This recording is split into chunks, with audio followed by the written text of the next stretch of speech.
think I would forget? Did you think I would forgive? Welcome to MojoPlays, and today we're looking at characters in the God of War franchise that have the most disturbing backstories. We know that's most of them, but some are a lot darker than others. Every single day. This isn't living. Now, before we get into it, we publish new content all week long, so be sure to subscribe and ring the bell to get notified about our latest videos. Kratos. First, let's point out the obvious one. The main character of God of War has one of the most disturbing backstories in the series, and that's putting it lightly. He was raised as a child to be a fearless Spartan warrior, eventually rewarded the rank of captain for his ruthlessness. But when Kratos' forces were nearly defeated by a horde of barbarians, he promised allegiance to Ares, who gave him power, seared the blades of chaos to his arms, and turned the tide of battle. Kratos became an unstoppable force, but this wasn't without consequence. Ares wanted Kratos to be his perfect warrior, and saw his family as a distraction. He commanded Kratos to attack a village loyal to Athena and blinded him with fury and bloodlust. In this state, Kratos accidentally took the lives of his own wife and daughter, and was cursed by the village's oracle to wear their ashes on his skin, forever known as the Ghost of Sparta. The ashes of your wife and child will remain fastened to your skin, never to be removed. And with that curse, all would know him for the beast he had become. Datalus. Who's there? My son! My beautiful Icarus! The master architect Datalus only plays a minor role in God of War 3, but his backstory is nevertheless tragic.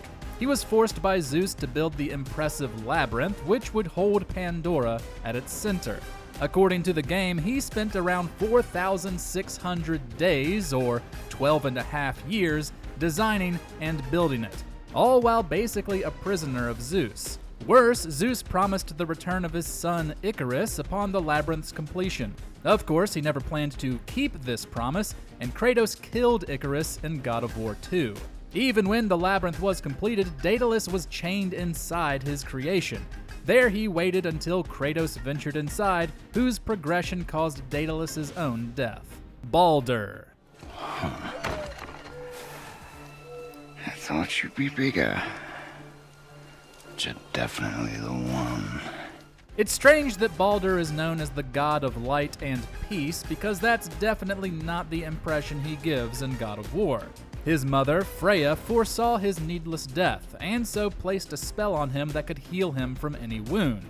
Unfortunately, this also caused him to not feel anything at all.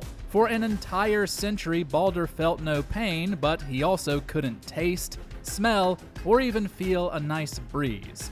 Living this way for a century, all while Odin corrupted him to hate his mother even further, it's no wonder Baldur went mad with fury, craving his mother's death. Even after the curse was broken, Baldur was consumed with so much rage and hate that he refused to forgive his mother. The Sigurians here must be better than this. Freya. Stop! Your father. Where is he? Not here! He sent you? No! He doesn't know! Without even taking the whole Baldur situation into consideration, Freya's backstory certainly isn't enviable. Long before the games take place, she and her brother led the Vanir against the invading Asgardians. In order to find peace, she agreed to marry Odin. While she wasn't necessarily forced into marriage, becoming the partner of someone she hated who had slaughtered her people definitely wasn't ideal. But peace did work for a time, until Odin's power-hungry ways got the better of him and the marriage turned sour. He then banished her not back to her home, but to Midgard, where she was cursed to stay. She lived a life of solitude away from the son she loved and away from the Valkyries she grew to love leading. Persephone. Where is my daughter, witch? Choose your words carefully, Ghost of Sparta. Someone who strictly was forced into marriage, however, was Persephone. Hades desired her as his wife and conspired with Zeus to kidnap her from Olympus. When Persephone's mother, Demeter, the goddess of seasons, learned of this, she starved the earth and its people. To appease her, Hades let Persephone leave, but also tricked her into eating pomegranate of the underworld, which forced her to stay in his realm for 1/3 of every year. Persephone naturally had no say in any of these events, which understandably caused her to grow very hateful towards the gods that put her in this situation. In fact, she was so angry that she teamed up with Atlas and Morpheus to destroy the whole world, even knowing it would kill her in the process.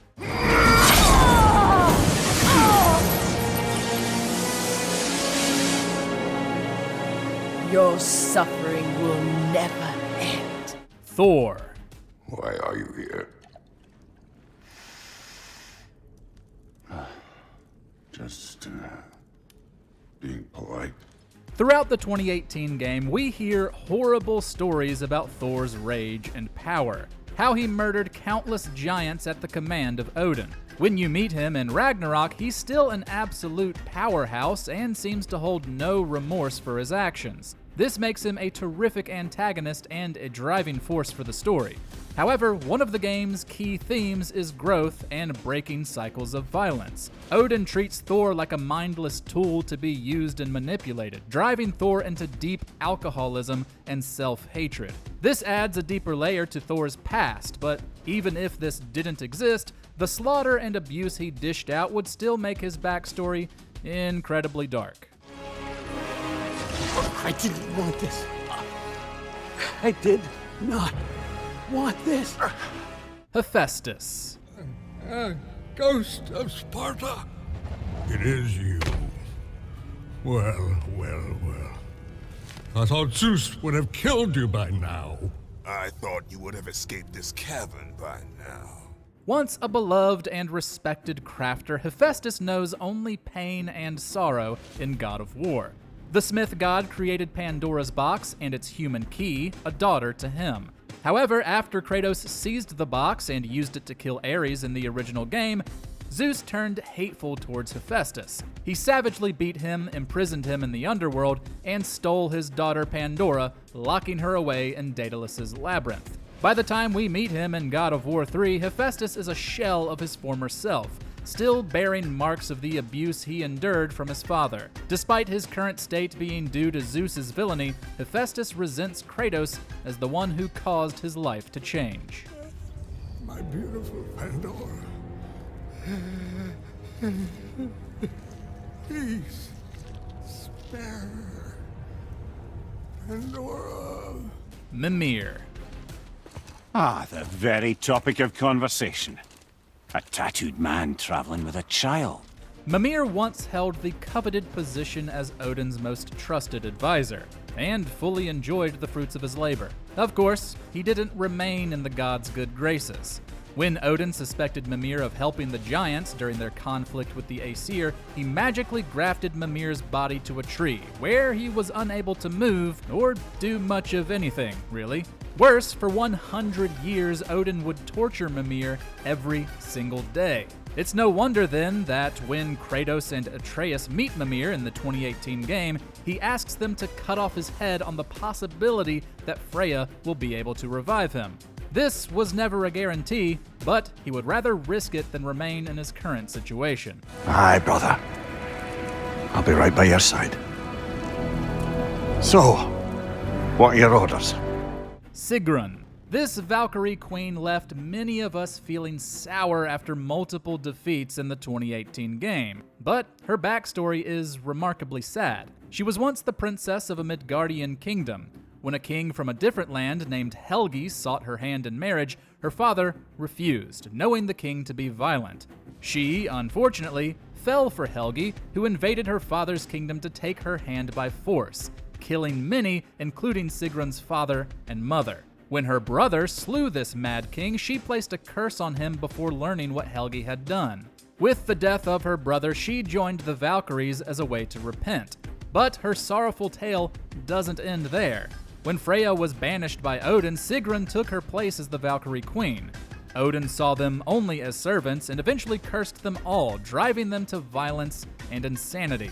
Sigran held off long enough to imprison her sisters somewhere safe before going into hiding, until Kratos and Atreus went on their journey, freeing them through combat. Deemos. Don't let your guard down, Deemos! There are a lot of characters in God of War whose lives we'd never want, but at least many of them still have moments of joy.